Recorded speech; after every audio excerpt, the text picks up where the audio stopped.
The American people are not feeling very loved right now, though. They're not feeling heard by the Biden administration. And I'm going to recap a few of the things that you've heard here this morning already. First of all, regarding this fitness for office of the president, Americans have been speaking out about the president's mental acuity and the double standards within his Justice Department. On Thursday, as you know, the special counsel confirmed that President Biden mishandled classified materials in a way that presented serious risk to national security. He broke the law, but he's not going to be charged. Why is that? Well, special counsel said that it decided not to indict the president in part because there are significant limitations on his memory, and a jury wouldn't convict him because he would be presented as, quote, an elderly man with a poor memory. That did not inspire confidence among the American people. It's of great concern to us. Ultimately, they're indicting, remember now, the DOJ is indicting one president with politically motivated charges, and they are now carrying the water for another amid very similar allegations. A man too incapable of being held accountable for mishandling classified information is certainly unfit for the Oval Office. And everyone in this room, if you just ask yourself that question, you will come to the same conclusion. On energy, this isn't the only issue, that the Biden administration is facing criticism for. Americans have expressed their frustration with his attacks on energy independence. We say all the time here that energy security is national security. The two things are directly related. It's also the lifeblood of the U.S. economy in so many ways. But the president has paused pending approvals on exports of liquefied natural gas. Why? Why would he do that? It's completely counterproductive for our country, and it is dangerous. My home state of Louisiana happens to be the largest producer of America's LNG. We try to export that around the world, but he is stalling LNG export terminals like Calcasieu Pass 2. It's nothing but a political ploy to appease radical climate activists at great cost. Job creators and energy producers are going to have to pause their projects. It's going to jeopardize thousands of U.S. jobs. And our partners in Europe, who were promised an alternative to Russian energy, will now have to source fuel from Moscow. They're going to line Putin's pockets. If we don't send American LNG to our friends and allies in that part of the world, they will have to go to Moscow to get it. We'll have to turn energy sources that aren't as clean. That our European friends and allies will turn to these sources that are not as clean. Russian gas is not as clean as U.S. gas to make up for all those losses. And that's why this week the House is moving on legislation to depoliticize the LNG permitting process. House Republicans are going to do our job. We're listening to our energy producers who are standing for energy independence, which is good for every single American. Regarding the border, talk about the American people not being listened to. They are crying out to the Biden administration to secure the border. This is not a Republican issue. It's an issue for every single person, and everybody knows it. We know the stories of children being poisoned by fentanyl and cities being overwhelmed by migrant surges. We know House Republicans have shown that we are listening to and holding the administration accountable for this catastrophe. We're listening to the people. We're taking action to hold Biden accountable. The House voted to approve articles of impeachment against Secretary Mayorkas. Desperate times call for desperate measures. We had to do that. He has abdicated his responsibility, he's breached the public trust, and he's disregarded the laws Congress has passed. But much more has to be done, of course, to secure the border. And what the Senate produced this week is silent on that issue. Senator McConnell and I have spoken about this in frank sessions, and let me be clear here again this morning.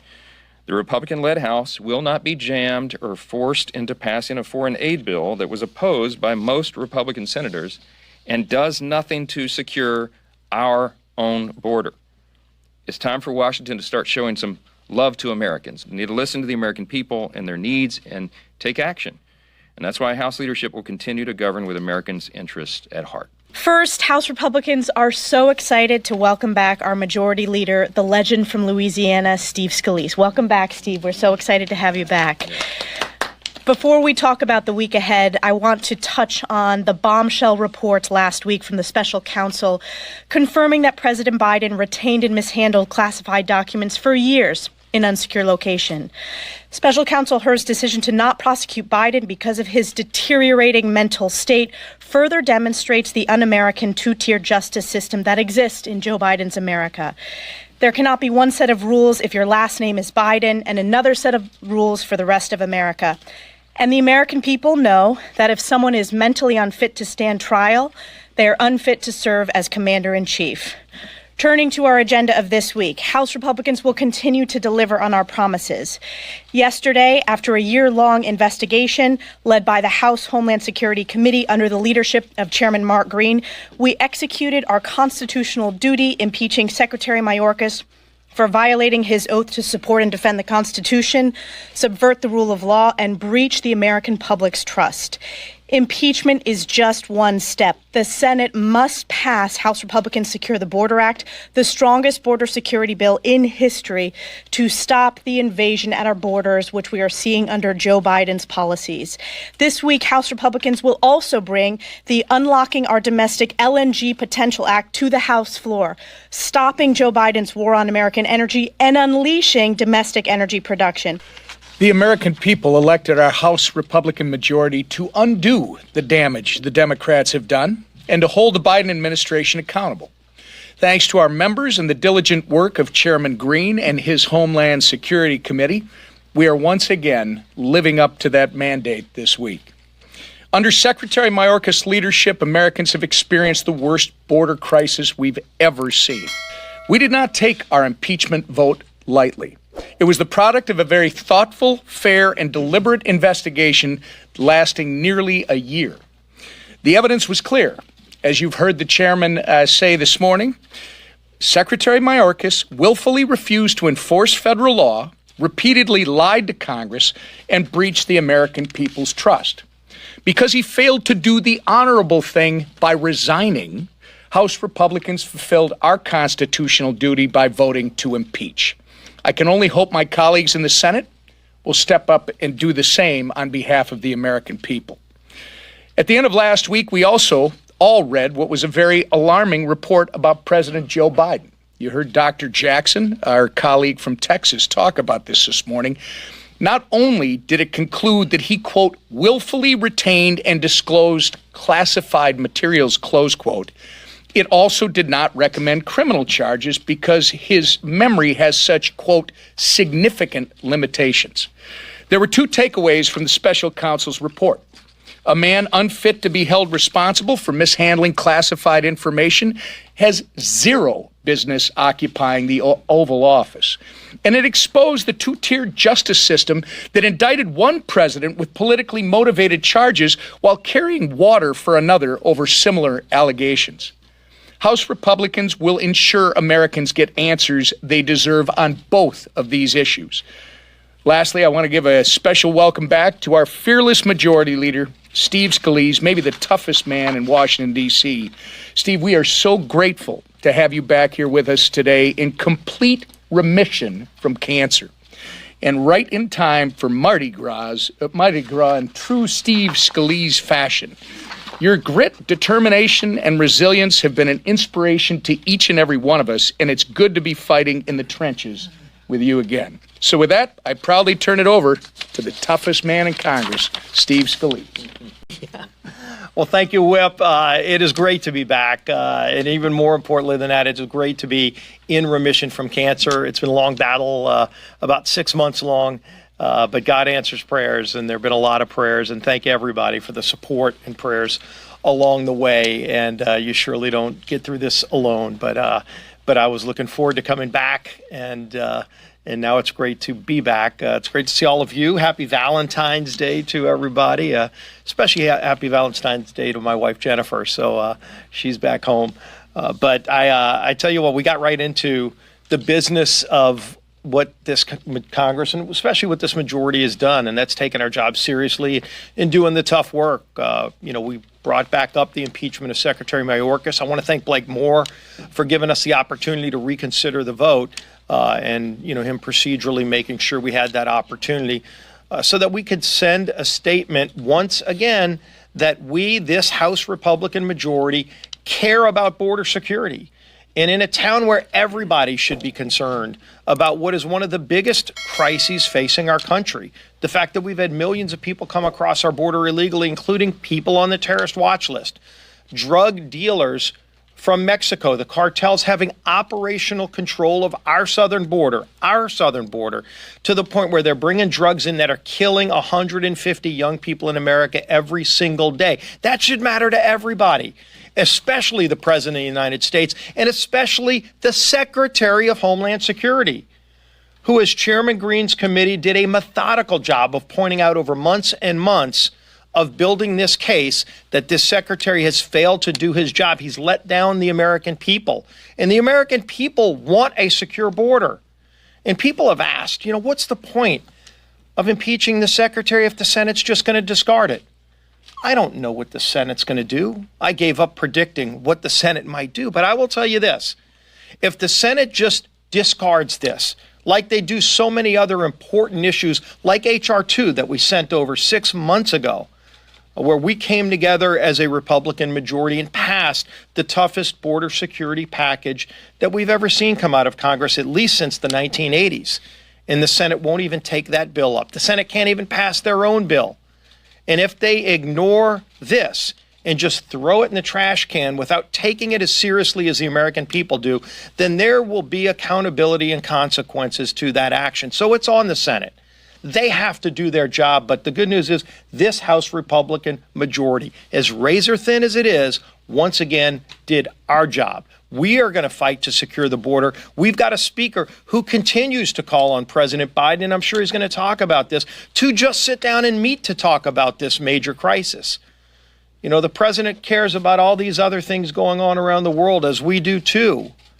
But if you don't care about one of the biggest crises facing our country, to the point where the president won't even sit down with the Speaker of the House to talk about ways to solve this problem, when we've laid out a number of different options, not just laid them out, we passed them, which is not easy to do. We're going to take this seriously, as we have for months and months, and continue to focus on those needs of the American people, even if this president and his administration refuses to. One other issue that we're going to be bringing up this week, and there's others, FISA is going to be a big fought-out issue, but on Friday, it was talked about earlier, August Pfluger's bill on the LNG exports. When President Biden, just a few weeks ago, said he was going to ban LNG exports in America, all that does is embolden our enemies around the world. If he does it because the far left extremists on the left and environmentalist groups are threatening him and saying, stop supporting fossil fuels in America. I don't know if the president knows this or not, but let me tell him, if it's not the first time he's heard it, I sure hope it's not the first time he's heard it. There is nobody in the world that produces energy cleaner and more efficient than the United States of America.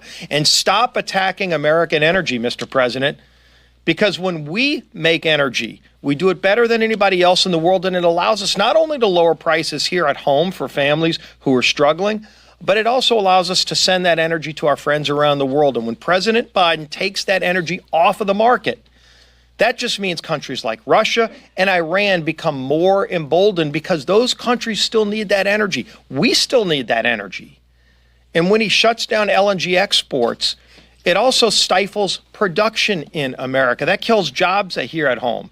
And again, the cleanest place to produce energy in the world, and it raises prices on families who are struggling. Why on God's earth would you want to do that? We have a bill to reverse that ridiculous, crazy, insane policy, and we're going to have that vote on Friday as well. So we're going to keep doing our job here in this majority. Well, thank you. I appreciate everybody being here. I want to thank leadership. I want to thank Speaker Johnson, Leader Scalise, Whip Emmer, and Chairwoman Stefanik for keeping this oil and gas issue at the top of the thing. But I want to talk about something else today.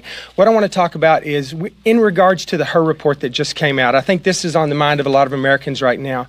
I want to just state the obvious. If you're not cognitively fit to stand trial or to answer accusations against you, you're obviously not cognitively fit to be the president, our commander-in-chief, and our head of state.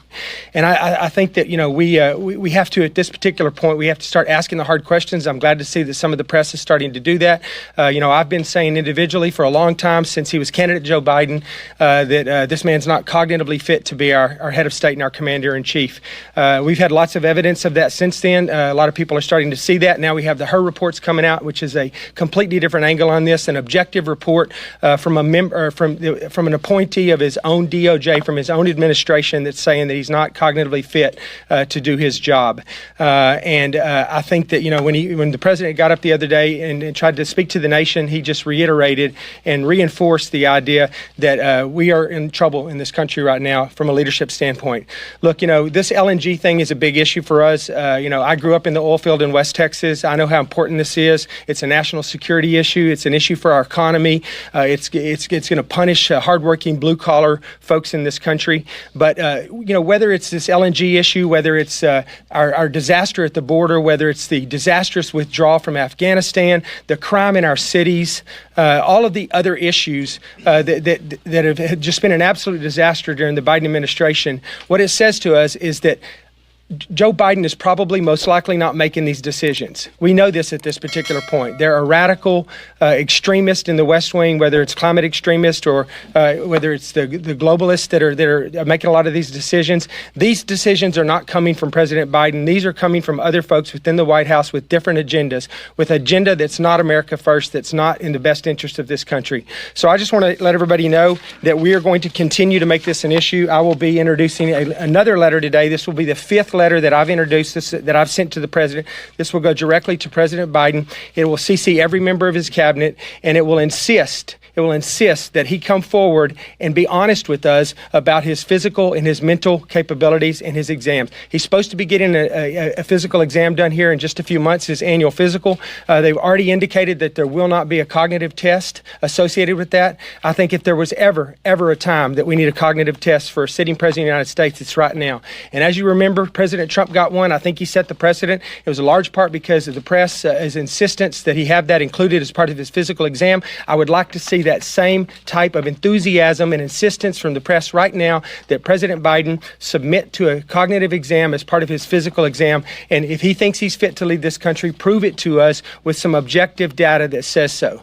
And with that, I just want to turn it over to my friend and Chairman Mark Green from Tennessee. Thank you. The House of Representatives voted to impeach DHS Secretary Alejandro Mayorkas for high crimes and misdemeanors, specifically for his willful and systemic refusal to comply with the laws and his breach of the public trust. This action, this is the culmination of nearly a year's worth of investigations and hearings, was necessary to deal with a rogue DHS secretary whose lawless actions have caused and perpetuated one of the worst border crisis in American history, a border crisis that has devastated communities all across our country. Secretary Mayorkas has shown throughout his tenure that he will defy, he will ignore, and he will replace the laws enacted by this Congress. His actions have not only shown a disdain for the Constitution, but for the Congress, the law, and the American people. The constitutional case against Secretary Mayorkas is sound. The historical record is unambiguous. The framers were united in their belief that the executive branch officials must defend the Constitution, respect the separation of powers, and enforce the laws passed by this body. And if they fail to do so, they should no longer hold office. If we're all being honest here, we all intuitively understand this. When an executive branch official rejects, unilaterally replaces the laws passed by this Congress, we have to act. I want to thank Speaker Johnson for his support, his leadership, the entire leadership's team for their support over the months for my committee. And I want to thank the members of the Committee on Homeland Security and our staff who has done a fantastic job. They and this Congress, this Republican Congress, have worked to hold this lawless secretary accountable. It's now time for the Senate to do its duty, to step up, hold a trial, and convict Secretary Mayorkas.